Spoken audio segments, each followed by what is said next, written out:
So you lose magnesium, then you shed other electrolytes, and then inflammation happens actually cell death happens as a result. And then inflammation comes in to clean up a mess. And that's okay if it happens here and there, but if it's acute, then the body's in inflammation all the time.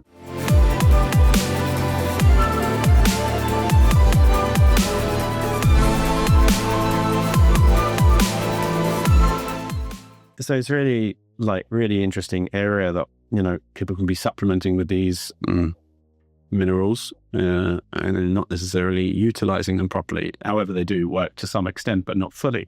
And I think one of the things that I've come to understand from supplementing with minerals, forget all the fancy stuff for a minute, is if you're eating a whole food diet, the minerals in whole foods, okay, the volumes are a lot lower these days, significantly lower because crops haven't been rotated. So therefore the soil hasn't got the minerals in it in the first place. And therefore the food's deficient in it. And then your absorption rate from your gut, and because of antibiotics and things like that, is lower. So therefore you end up deficient. So you can't bombard your gut with, 50 stems of broccoli a day to get magnesium, right? But the magnesium within natural foods is different to, when you get them from a supplement in the first place. And obviously they're smaller particles or whatnot in the first place. So this brings me on to, kind of the next step from what we're discussing. So you mentioned nano a few times. Now we know nanoparticles are significantly smaller. I believe I was the first one that I know of to use that word in supplements. Certainly in minerals. And to go back to your previous question about the periodic table, I realized that the question to ask was, someone in her 60s, like my mother then, before she passed, she had an aneurysm that was totally reversible, by the way, especially knowing, I'm completely certain, knowing what we have today and having the process that we have today, not just the products, that would be a preventable death. And she would, my dad's still well in 81, very healthy and energized, not overweight, moves around well. She'd probably be right there with him. And yet doctors were saying, take more calcium, take more vitamin D, which vitamin D, raises calcium levels. And if you already have a magnesium deficiency, it's like a balance beam, and one is pushing out the other. So the calcium is pushing out the magnesium,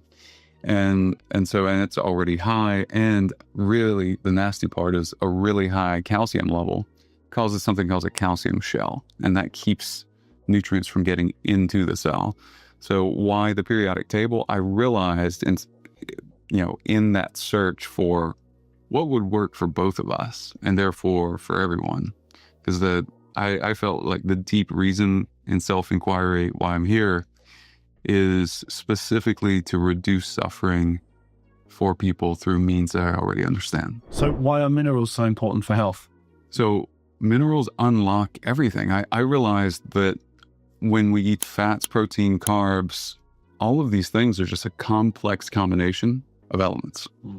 And minerals, of course, elements, and then the minerals also produce this defense mechanism as well. So if they are activating these enzyme pathways, heavy metals can't plug into them because they're already paired off, so to speak. And so elements or minerals end up playing offense and defense, which is incredible, right? Interesting. It's funny because our body, for me, my understanding of minerals and electrolytes, which, same thing, pretty much, trace elements, is we're electrical humans. And people seem to forget that unless you're on, having resus, that we're electrical. And, sunlight hits our skin, sulfates, cholesterol into hormones, and electrolytes or minerals help our wiring the veins with water, helping them to move around. Nerve impulses, all of it. Exactly. So that nervous system is electrical. And yet people seem to think that they don't necessarily need more minerals. We're an electrical creature. And yet these things, like for instance, if you look at copper, the most conductive element of all, and people are deficient in it. Yeah. And then they wonder why they get chronic fatigue. It's like one of the things that another one of the things I learned is actually from one of your supplements, which was the nano manganese.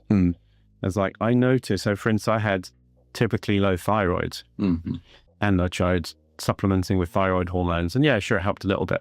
And it wasn't until I actually had manganese that I realized that, and anyone that I give manganese to that has cold hands and feet. So anyone watching this that's got cold hands and feet, and you're like, oh yeah, I've always got cold hands and feet, and I used to use a blanket oil.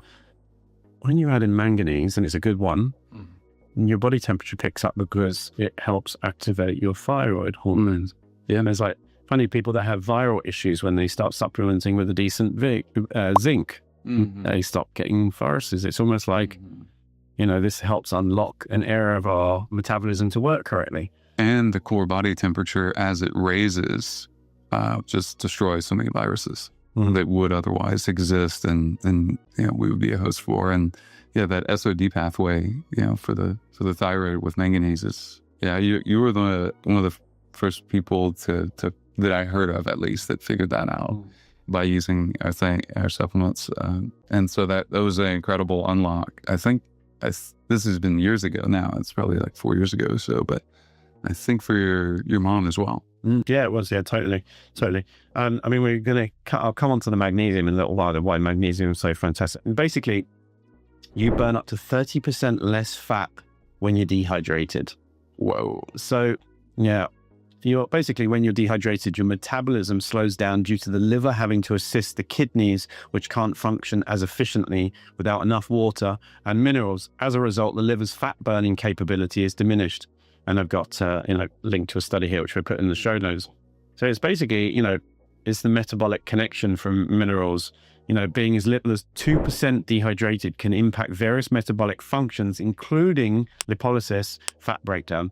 This happens because dehydration interferes with the production of key hormones like growth hormone, HGH, which is crucial for fat metabolism. So, and when you're 5% dehydrated, you have 30% less cognition. Yet most people walk around like that without realizing it. And, it's funny because, I've used a lot of nootropics, and I've always in the assumption that if my body's not well, I shouldn't really optimize my body first. I should make sure my brain is optimized, because without my brain, I can't optimize my body. And so I've taken loads of nootropics, just about every smart drug you can possibly ever think of. And the ones that move the needle the most are the water and minerals. So it's actually quite funny how that gives you a 30% boost in cognition from 30% just by 5% dehydration. And in fact, I got a chart, which maybe we'll share in the show notes, that shows what happens when you're dehydrated, as much all the way up to 5 to 10%, and how it puts such a strain on the body. I think before I move on to the next question, I mean, there's one thing that actually Gary Brecker said recently. I saw him say, and he said, there's no pain receptors in the brain, and yet we all get headaches from time to time. I was like, well, what is that? Well, actually, that's the fascia and everything around the head tightening up. And what's the thing that helps relax this? Magnesium. Yes, and sodium. Yeah, sodium or magnesium.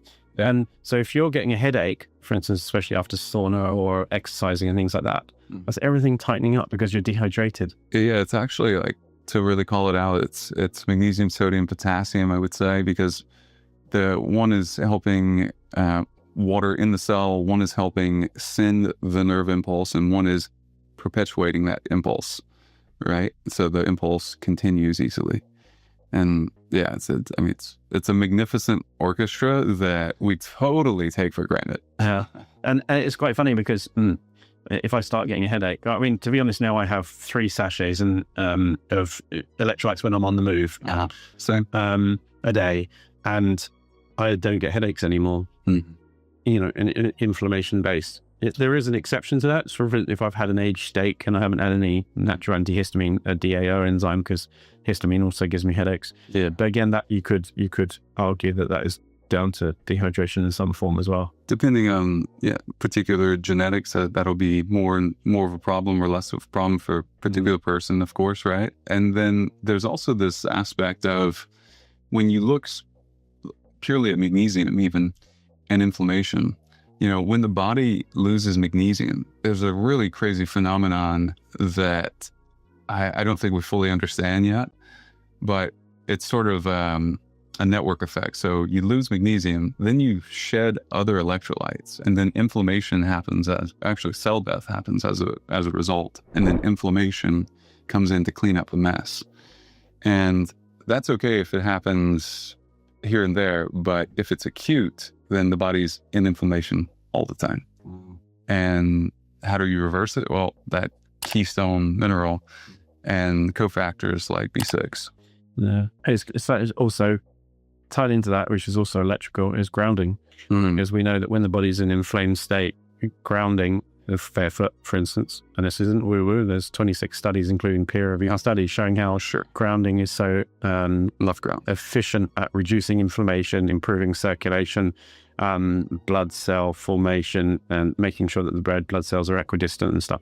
And it again ties into the whole electrical thing. But if you're deficient in copper, well, all the electrolytes, basically, grounding will be less efficient as well. And therefore, your sleep will be worse. And so it's crazy how this all ties into a stress state.